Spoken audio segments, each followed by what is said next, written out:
Tous, aujourd'hui nouvelle vidéo. Moi, je suis en train de faire l'intro de ma voiture. Donc nouvelle vidéo concernant les diagnostics et comment on répare un cardan, notamment comment on répare une noix de cardan intérieure sur Audi Volkswagen, comment on la remplace. Et ensuite suivra une autre vidéo, donc comment on diagnostique un cardan et comment ça fonctionne. Déjà, il faut qu'on apprenne comment ça fonctionne avant de le diagnostiquer. Donc vidéo de environ une trentaine, quarantaine de minutes, pas plus.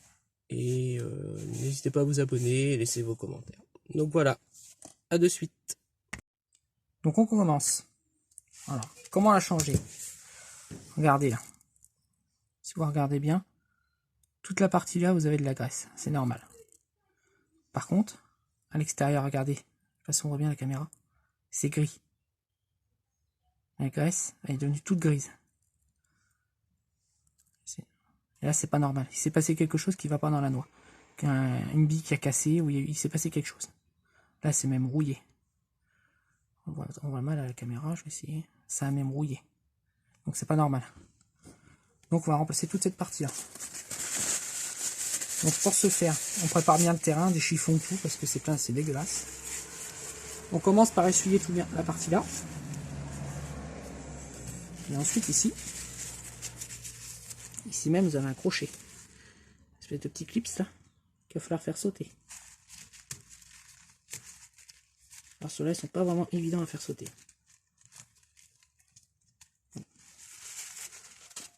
Voilà. J'ai pas l'outil qu'il faut pour ça. Bah, vous prenez un petit tournevis. Hein.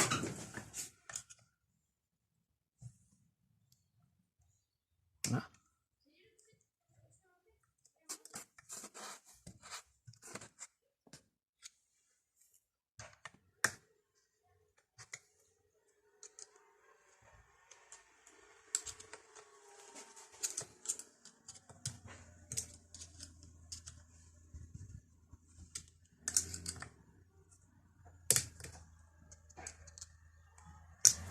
C'est un peu compliqué à retirer.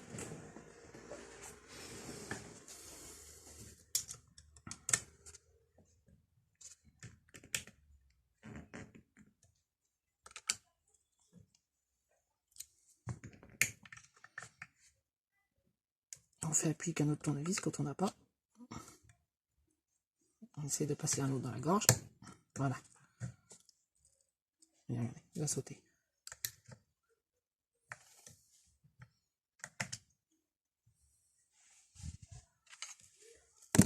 Alors certains clips, ils ont une gorge spécifique pour pouvoir les choper avec la pince. Donc celui-là, il n'en a pas.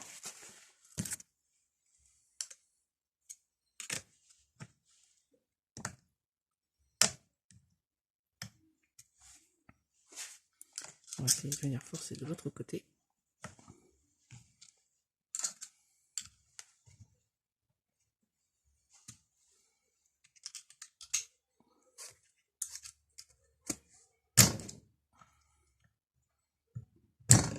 C'est pas forcément évident, ils sont très durs.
On va prendre un moment, je pense.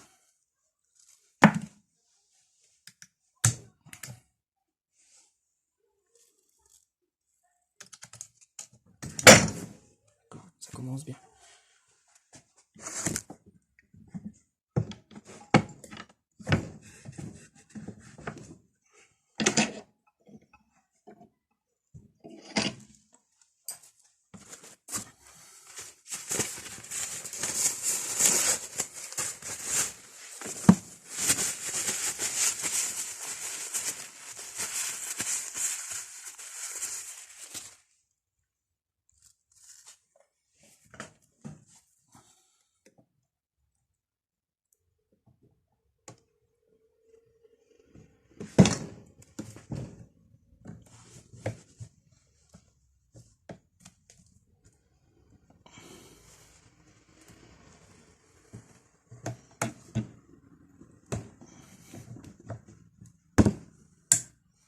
En fait, ce collier il est très bien pris dedans, qui va nous prendre un peu la tête.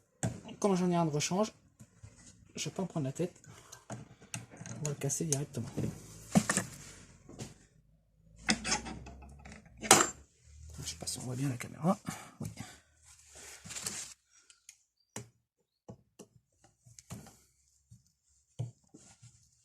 Voilà. Vous avez vu, là je l'ai broyé. Je vais taper la tête.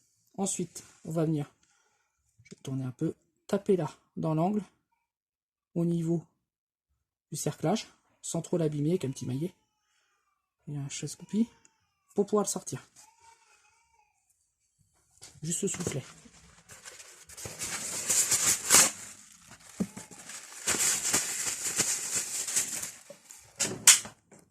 Donc un chasse-coupie.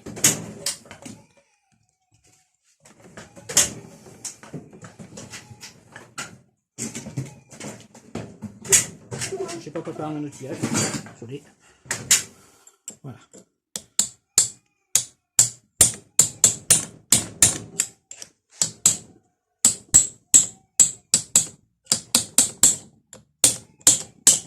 Il faut le séparer en fait. Donc, vous essayez de l'ouvrir avec un petit tournevis.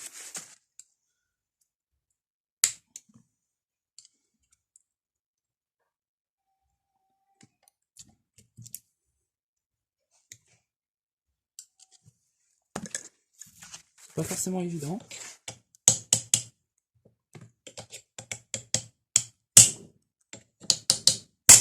Voilà. Juste de l'ouvrir. Séparer les deux parties. Vous voyez à la caméra. Voilà ce qu'il faut faire. Une fois que vous avez viré le clip, vous avez tout viré, bah, c'est pas compliqué. Prenez votre tête et vous la sortez. Quand elle veut bien sortir. Là, je vais un petit peu. Tapez au cul au marteau.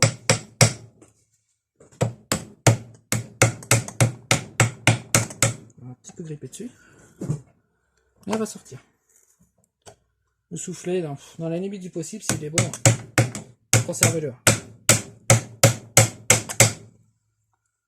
Il sort.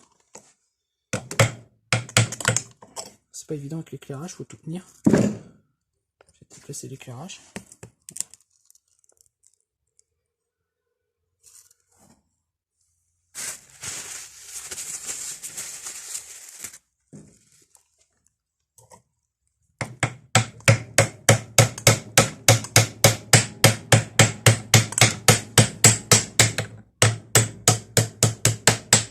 Voilà.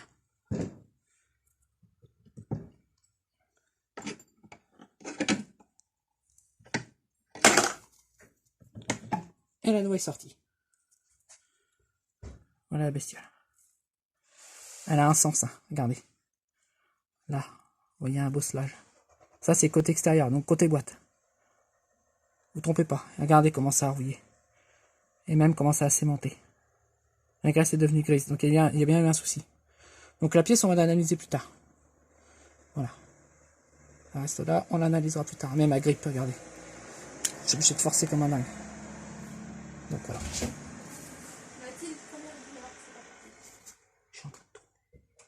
Désolé. Voilà. Donc, qu'est-ce qu'on fait ensuite? On pose ça sur le chiffon qu'on a préparé. Préparer les choses avant. Préparer les choses avant. Donc, on a tout. Voilà. Vous avez vu, c'est bien dégueulasse. Regardez au fond, ça a bien sémenté. Vous avez un jeu de rondelles. On le retire. Vous voyez, elle est là. Voilà. Alors, cette rondelle, elle est concave. Donc, elle n'est pas droite. D'accord? La partie bombée va vers l'arrière. Pas l'oublier. Posez-la dans un sens sur un établi pour éviter de vous tromper. Ensuite, on va commencer à bien nettoyer l'arbre. On commence à bien astiquer tout ça. Alors prévoyez du chiffon, hein, parce que je vous dis, ça fout de la graisse partout, c'est une saloperie. Voilà. Sortez le maximum de graisse que vous pouvez de là-dedans. Elle est bien dégueulasse, elle est bien grise. Je sais pas ce qui s'est passé, ça a cassé. Ou...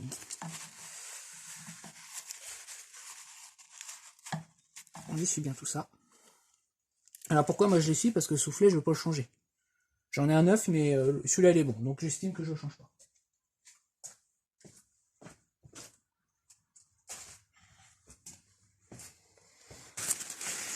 Je ne suis pas pour remplacer des pièces qu'il n'y a pas forcément besoin de remplacer.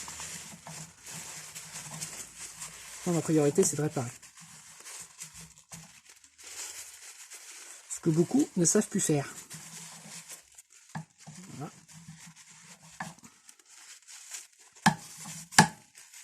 Alors pourquoi je répare ce cardan? Ben, je vous l'expliquerai plus tard dans le diagnostic du cardan. Je vais faire toute une vidéo qui explique comment on diagnostique. On dira que c'est pas simple du tout.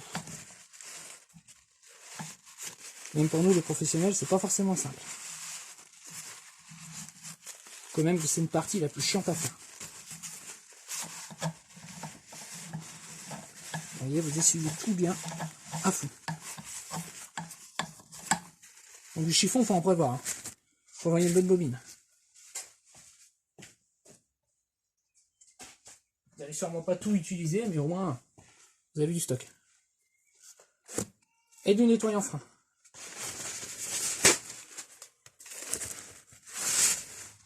Voilà. Vous mettez bien sur les cannelures de l'arbre.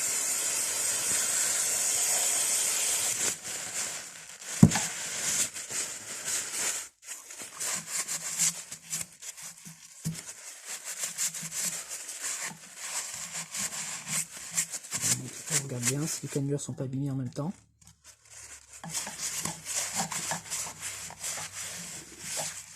Continue bien d'astiquer à l'intérieur, bien virer la graisse.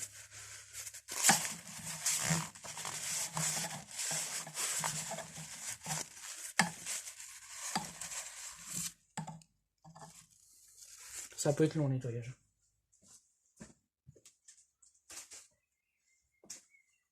Donc cette partie-là, vous la nettoyez bien. Je vais continuer à nettoyer. Moi, je vous reprends après. Donc le nettoyage est terminé. Qu'est-ce qu'on va prendre comme pièce? Bon, j'ai pris du Mapco, je connais pas. Je sais pas ce que ça vaut. C'est un kit complet. Voilà. Le soufflet de protection, que moi je ne change pas parce que le mien est bon. Donc je vais pas me prendre la tête à changer. La graisse. Le joint qui va entre le tulipe de la tulipe de la boîte et le cardan. Un kit de vis, des colliers, la fameuse rondelle concave, le fameux collier qui va au bout. C'est pour ça que moi, vous voyez, je l'ai arraché.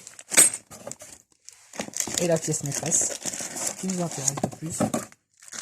Le joint aussi des tics. La pièce neuve, qui a un sens, vous voyez bien. Cette partie-là, côté boîte. Vous voyez bien, il y a un rebord. Voilà. Donc, voilà pour tout ça. Donc le cardan a bien été nettoyé, bien dégraissé. On va commencer à procéder au remontage. Donc comment on fait? Je tourne vers le cardan, voilà. Comment va-t-on faire? Ça va pas être très compliqué. J'essaie de bien centrer, de vous éclairer, c'est pas évident.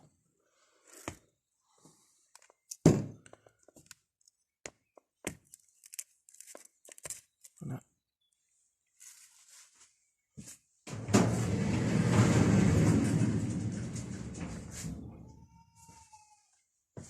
Parce que comme ça, oui, ça va beaucoup mieux comme ça. Alors comment va-t-on faire? Ben déjà, on commence à remettre un peu de graisse sur les cannelures pour le passer. C'est un peu plus simple. Utilisez la graisse du tube. N'utilisez pas une autre graisse que vous avez en stock. Il ne faut pas éviter de les mélanger. Vous engraissez bien les cannelures. Voilà. Ensuite, vous reprenez le nouveau joint homocinétique. Ou tripode, un peu comme vous voulez. Voilà, tout neuf. Avant de passer, j'allais faire la connerie. Vous voyez, c'est pas oublier la rondelle concave. Qui attend le kit. Je vais arriver à l'ouvrir.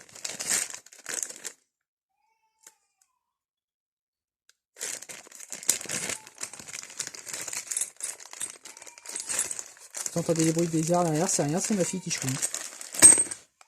Donc voilà, la fameuse rondelle concave. Et bien, elle a une forme particulière. Voilà, la partie bombée derrière. Ça se rentre dans les cannelures, simplement. Voilà. On monte un peu de graisse autour.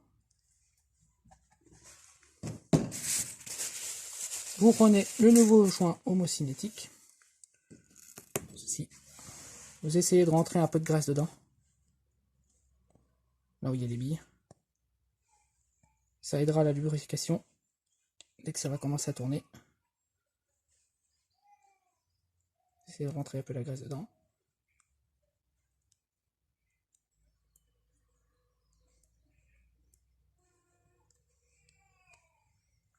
Maximum, on va essayer de rentrer.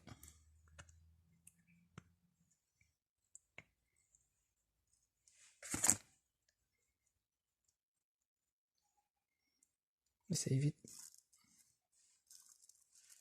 que ça fuse prématurément. Désolé, c'est un peu flou.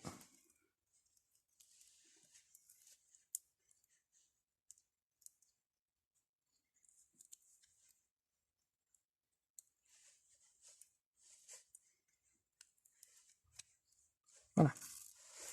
Ensuite, on va le remonter tel quel. Donc tout simplement, vous le rentrez dedans, vous faites visser. Pas de marteau. N'oubliez pas la partie là, où il y a l'espèce de petite gorge, là, à l'extérieur. Voilà. Et vous essayez de le centrer par rapport au trou qui est déjà présent sur le soufflet. Là, il est un peu plus compliqué parce que celui-là, le collier en plus est monté dessus. C'est pas grave, vous perdez quand on change le collier. Vous voyez, on le rentre bien. Comme ça. Ensuite, la partie là, on va l'écarter. On va essayer de foutre un peu de graisse derrière. Vous appuyez bien sur le tube, vous en mettez bien dedans.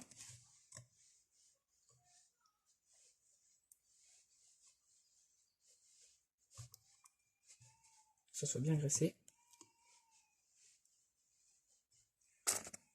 Ça foutez une bonne couche.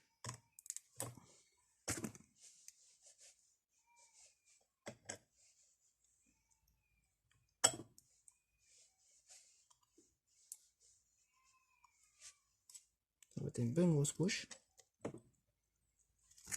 Sur l'extérieur, ça va être pareil. Comme j'ai expliqué, vous mettez bien dans les trous, là où il y a les billes. Comme ça, vous appuyez bien d'un coup, ça rentre bien dedans.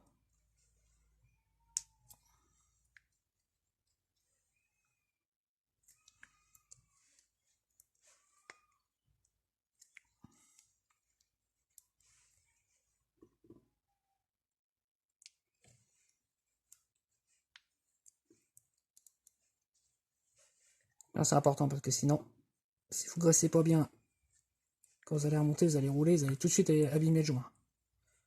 Quand je parle de joint homocinétique, c'est l'ensemble. Je parle de la pièce même.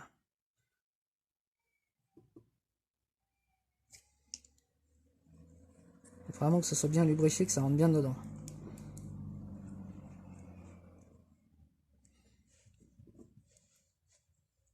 Et après, vous allez l'actionner à la main, mais une fois que tout sera bien remonté. Pour bien faire passer la graisse.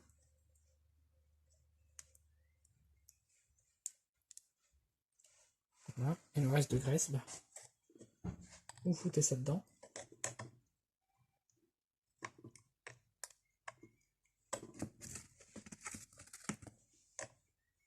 Alors, si vous ne supportez pas la graisse, vous mettez des gants.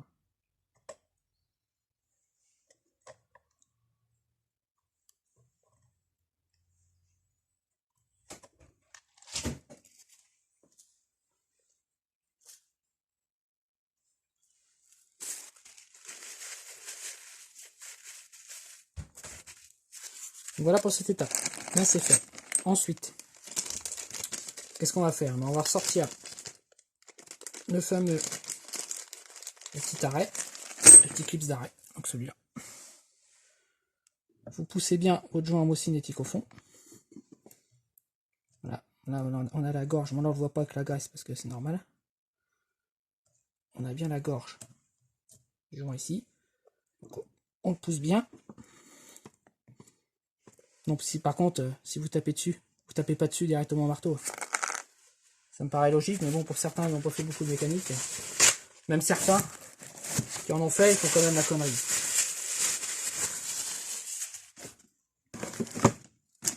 Donc, on prend une petite cale en bois.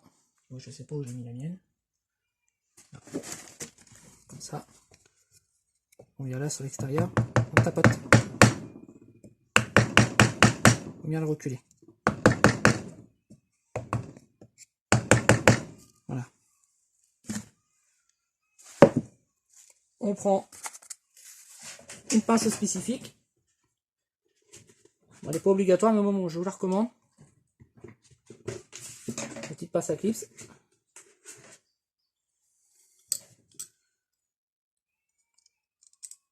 Voilà. Et on vient la glisser sur là.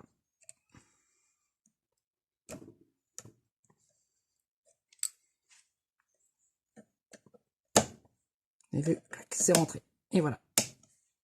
Le clip s'y est. Votre tripode, il est monté. C'est terminé. Ensuite, il suffira bien d'aligner les trous. Les trous que vous avez là. Bien les aligner avec le soufflet. Il suffira de retirer l'ancien collier de soufflet. Hein, c'est pas rien de mystérieux. Bien l'aligner, remettre le collier. Et là, votre tripode, il est monté. Et vu, c'est tout simple à faire. Il n'y a vraiment rien de compliqué. Le seul obstacle, c'est la graisse. Vous en avez partout. Donc moi, ce que je vais faire, c'est que j'ai gardé un ancien protège cardan. Je vais le prendre, je vais le mettre dessus pour pouvoir bien remuer la graisse dedans.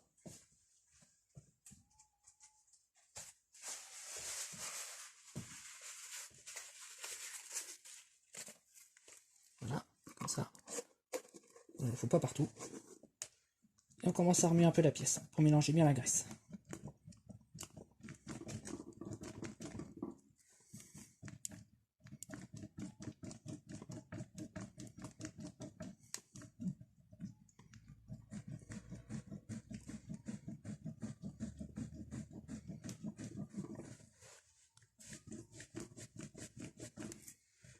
Vous faites ça un petit moment, on va regarder si la graisse c'est bien mélangé partout, et oui.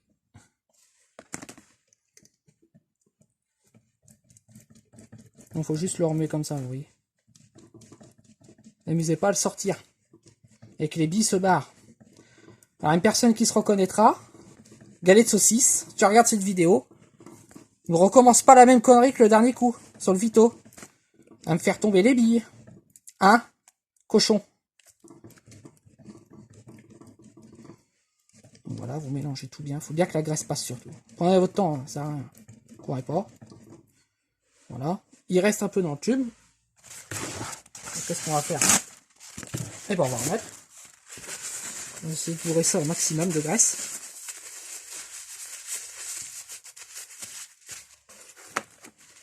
Alors c'est dégueulasse, hein, la graisse il y en a partout. On va essayer de se ressortir un peu.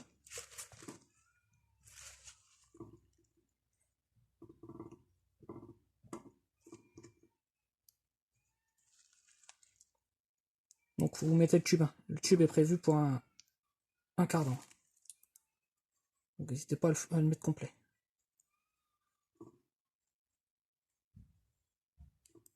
Il faut bien faire rentrer la graisse.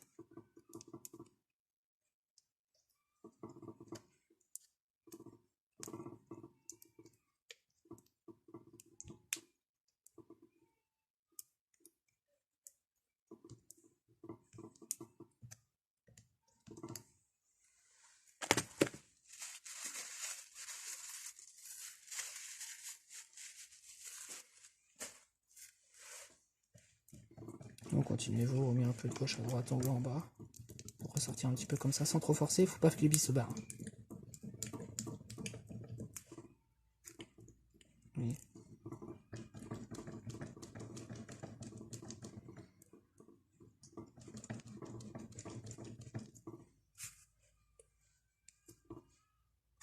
Ça, j'insiste bien là-dessus. Hein. Faites bien pénétrer la graisse dedans.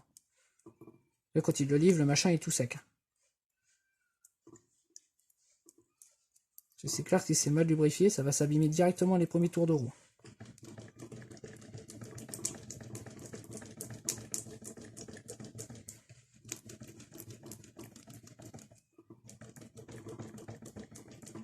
Voilà.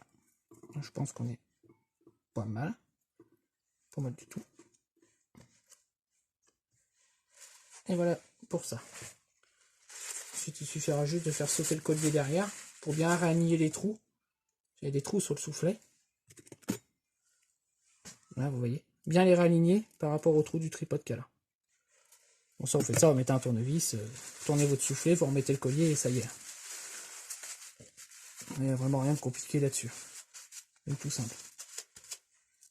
Donc, après, vous faites gaffe, surtout, j'explique bien, c'est le clip qu'il y a là, derrière la graisse. Là. Vous le remettez super bien. Faites attention qu'il soit bien dans sa gorge. Il faut bien tirer dessus. Et vous faites super gaffe, parce que s'il saute, c'est tout le cardan qui se déboîte. Hein. Bon, voilà, vous voyez, c'est tout simple. Coût de l'opération, la pièce complète, le tripode avec le soufflet, le joint, etc. m'a coûté 37 €. C'est pas excessif. Comme je dis, il vaut mieux réparer la pièce première monte. Les pièces d'origine, ça n'existe pas. Ça, je vous dirai pourquoi après. Une pièce de première monte, que s'amuser à acheter des pièces de deuxième monte. Même si on achète forcément une bonne marque, on peut avoir des surprises. Alors, avoir des surprises lesquelles, vous pouvez me dire. Et bah, vous voyez, j'ai acheté un cardan d'une certaine marque à toilette, de couleur bleue. Je ne dirai pas laquelle, je ne veux pas les mener à dos. Mais le cardan est défectueux. Donc c'est pour ça que je suis un peu obligé de réparer mon cardan d'origine. Pour avoir la pièce originale et avoir quelque chose de qualité. Parce que j'ai la voiture arrivée à un certain nombre de tours minutes et une certaine vitesse. J'ai tout le plancher du véhicule qui se met à vibrer. Alors, je vous raconte pas comment c'est vraiment désagréable. Et ceci avec un cardan neuf, hein. C'est pas un cardan refait. Donc là voilà, le tout, une réparation impeccable. Alors comment on diagnostique un cardan? Ça je vais faire une prochaine vidéo là-dessus, montrer comment ça fonctionne et comment on le diagnostique. Donc voilà pour cette partie, c'est terminé. Donc moi il me reste juste à bien aligner le reste. Bon c'est pas, y a rien de sorcier, comme je vous ai dit. Il suffit de retirer le collier qu'il y a là, d'aligner le soufflet par rapport au trou là, remettre le collier et on n'en parle plus. C'est tout simple. Donc voilà pour cette partie-là. N'oubliez surtout pas, comme j'ai dit, bien mettre la graisse partout, bien la répandre.